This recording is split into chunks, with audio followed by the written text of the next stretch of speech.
Good day, everybody, and welcome to another edition of the Military and Foreign Affairs Network. I am your host, the voice of reason. So first, I must apologize. My very first video that I had originally intended to publish, the OBS updated, and lo and behold, the sound did not work. Great. I blame it fully on the Russians. The Russians had to have been part of this conspiracy not to allow my video to have sound today. Had to be. Had to be the Russians. So today we are continuing our ongoing coverage of the war between the Russian Federation and Ukraine. A lot of eyes are on Bakhmut today. We know that the Ukrainians had been attacking to the north of Bakhmut. It would appear that Ukrainian forces have been stifled in their efforts to envelop the city from the north and sever this main roadway just to the north of Bakhmut. We know there are Russian airborne units, elements of the 98th Air Assault Division, 106th Air Assault Division that are fighting Ukrainian forces to the north of Bakhmut and in Bakhmut itself, just to the west. So it looks like the Ukrainians have launched additional efforts to the south of Bakhmut, focused on Klishivka. We know that elements of the Ukrainian 22nd Mechanized Brigade, in conjunction with the 80th Air Assault Brigade and the 3rd Azov Assault Brigade of the Ukrainian National Guard, have commenced efforts to seize control of Klishivka. If we go to the deep state map, we'll have a look at Russian forces that are assigned to this area and are defending against those Ukrainian forces we just talked about. It would appear, again, that Ukrainian forces tried to break into Klishivka within the last 24 hours.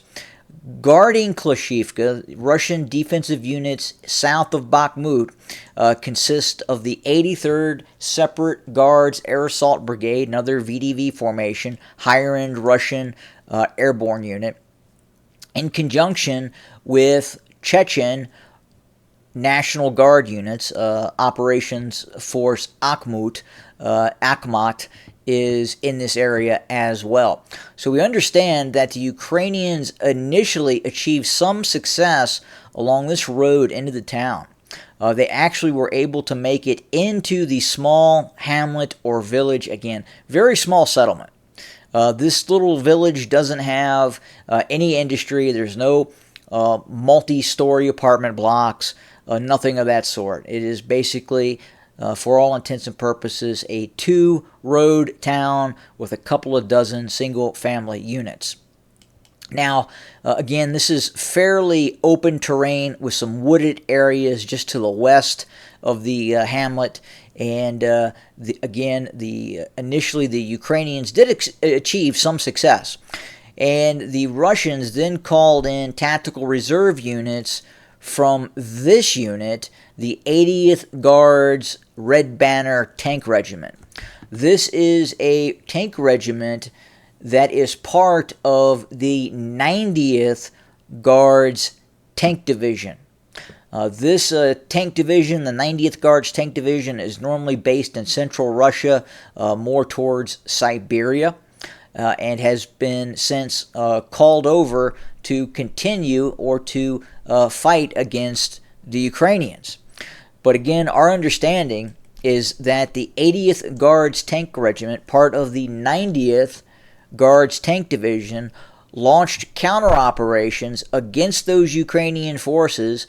There was some very heavy fighting that occurred, and ultimately the Ukrainian forces were pushed back west of Klishivka, and that's kind of where we sit right now.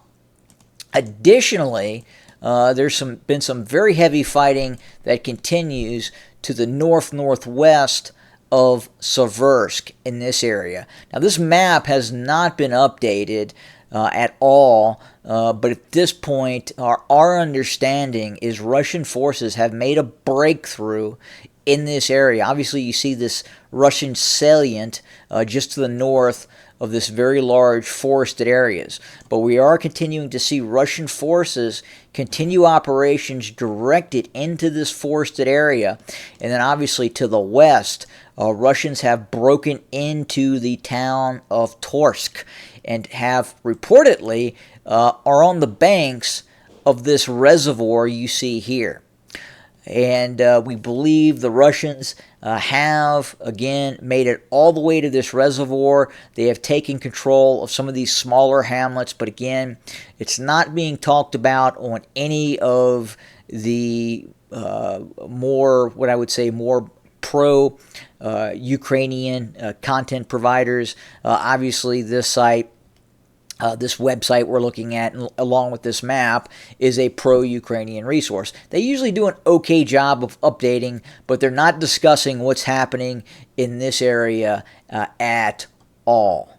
And obviously, we do know the Russians have made some fairly significant advances in this area, and at a certain point, they're going to have to update this map to reflect what's actually happening on the ground. Unless the Russians, of course, pull back and decide not to hold some of this territory that they've taken.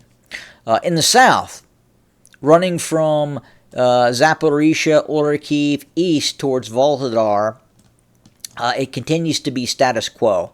The Ukrainians have lost approximately 20% of their equipment that was used in this 6 to 12 brigade offensive operation against this area.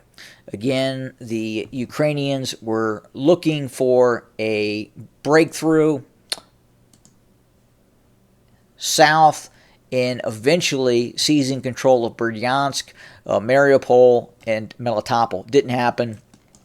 And the Ukrainians right now have seized large operations, large maneuver operations in this area due to heavy losses in both equipment and manpower. In fact, we have seen the Russians launch probing operations and counterattack operations in this southern sector as well. Now, has it been large multi-brigade maneuver groups by the Russians? No. Again, I think at this point the Russians understand the Ukrainians have taken significant casualties in this area and are now just probing Ukrainian lines and moving additional reconnaissance elements forward to observe Ukrainian forces and then call in additional multiple launch rocket systems, air attacks, attack helicopter gunships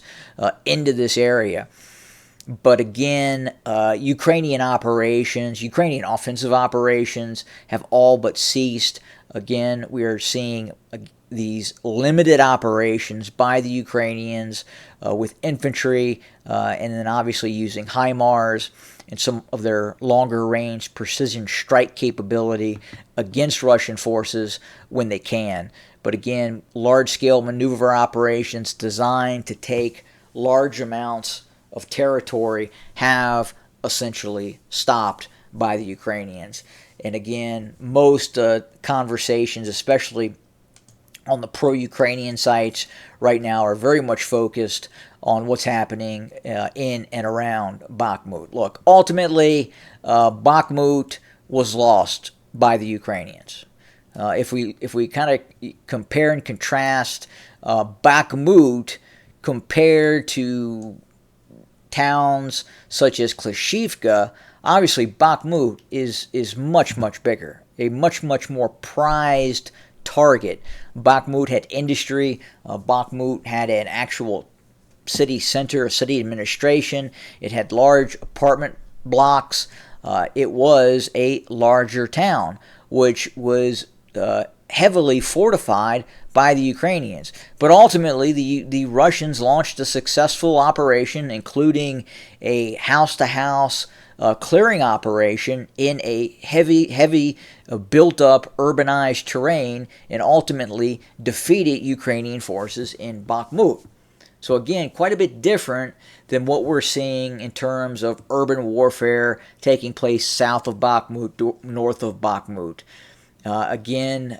Yes, did it take the Russians quite some time to take Bakhmut? It did, but ultimately they were able to take it. And the Ukrainians were not able to mount a successful defensive operation of Bakhmut. And we're now seeing the Russians starting to fortify Bakhmut, fortify areas to the north, south, and attempt to prevent Ukrainian forces from enveloping Bakhmut. We've seen the Ukrainian forces get stopped to the north of Bakhmut in this area. They were unable to continue operations to sever this main road. Didn't happen. Now they're focused on Klashivka. Quite possibly, if they take Klashivka, they can see it as some sort of narrative win that can be spun in terms of success. Now, they haven't done it yet.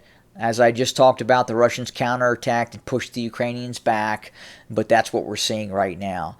A lot of seesaw, back and forth counter operations to the south and to the north of Bakhmut. And it doesn't look like the Ukrainians have right now any taste to try and move into Bakhmut proper, given the amount of Russian forces that have been brought into this area. Yes, the Ukrainians are calling in airstrikes. The Ukrainians are calling in artillery strikes.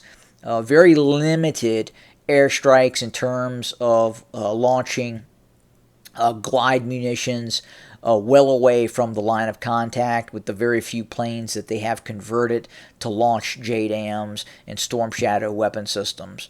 But that's kind of where we're sitting right now. And again, I apologize for the release of the earlier video in which there was no sound. Again, had to have been the Russians that did that to us. You got to blame them. You just have to. And that's where we set for today. As always, thank you for joining us. More to come very, very soon. Have a good day.